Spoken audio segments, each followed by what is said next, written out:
వచ్చాయి. సో మీరు కథ అనుకున్నప్పుడు ఒకలా ఊహించుకుంటారు. అవును. సో ఎలా చెప్పండి క్వశ్చన్ ఫినిష్. సో ఆ షూట్కి సంబంధించింది ఆ క్లిప్స్ ఉంచారా, లేకపోతే మళ్ళీ రీషూట్ చేశారా, ఎట్లా? ఇప్పుడు మీరు ట్రైలర్లో చూస్తే రేపు పొద్దున సినిమాలు చూసినా ఒక 2 years బ్యాక్ షార్ట్స్ కొన్ని ఉంటాయి, ఇప్పుడు కొన్ని ఉంటాయి. మీరు చూడండి, షార్ట్ టు షార్ట్ పాజ్ చేసి చూడండి, ఎక్కడ లుక్ డిఫరెన్స్ ఉందో చెప్పండి. ఒకవేళ లుక్ డిఫరెన్స్ ఉన్నా సరే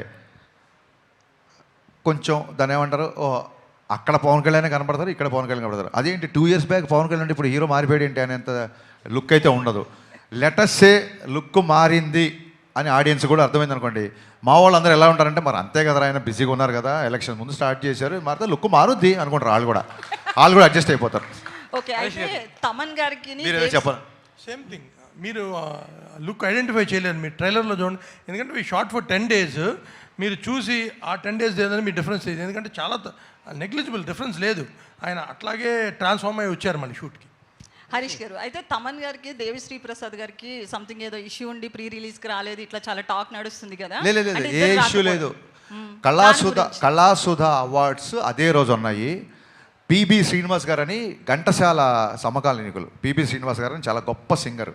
ఆయన గౌరవార్థం ఆయన అవార్డు దేవిశ్రీ ప్రసాద్ గారికి ఇస్తున్నారు. ఇలాగ ఉంది కాబట్టి అతను అవార్డు తీసుకుంటున్నాడు కాబట్టి ప్రీ రిలీజ్ ఈవెంట్కి రాలేదు. ఈ విషయం కళ్యాణ్ గారికి తెలిసి చాలా సంతోషించారు. దేవి వస్తున్నాడని అడిగారు ఆయన. సార్ ఇట్లా కళాసుధ పిబి శ్రీనివాస్ గారు మరి ఆ అవార్డు తీసుకోకపోతే ఎలాగా అని చెప్పి కళ్యాణ్ గారు కూడా ఆ విషయాన్ని చాలా అభినందించారు. ఏమండి, ఈ విషయం 10 సార్లు 10 మంది మిత్రులు అందరూ అడుగుతున్నారు. ఇప్పుడు నేనేం ఫస్ట్ సినిమా తీసే వ్యక్తిని కాదు కదా, మీకు నా గురించి క్లియర్గా తెలుసు. నాకు ఒక వ్యక్తితో పడకపోతే నేను దాచుకొని ప్రశాంతంగా పడుకోగలుగుతానా? మీరు చెప్పండి, మీరే చెప్పండి. నేను ప్రశాంతంగా పడుకోగలుగుతానా? కాదు, సహించే నక్షత్రం అన్నారు కదండి ఇప్పుడే.